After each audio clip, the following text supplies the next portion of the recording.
To use your Kodiak straps, first take them out of their carry bag. Loop them around the tree about 6 feet up. Kodiak straps are tree safe and perfect for quick setup.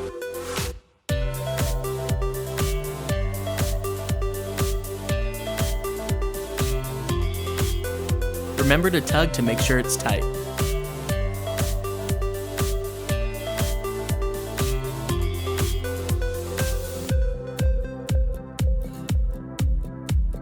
Clip your beaners through any of the loops.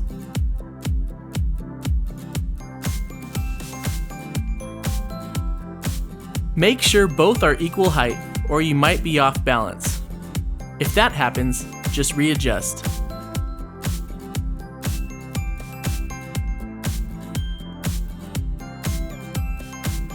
Then hop back in your hammy and relax.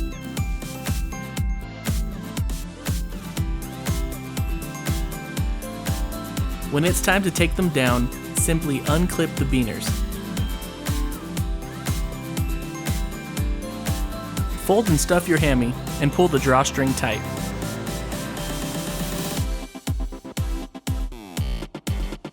Then undo the straps and roll them up for an easy carry.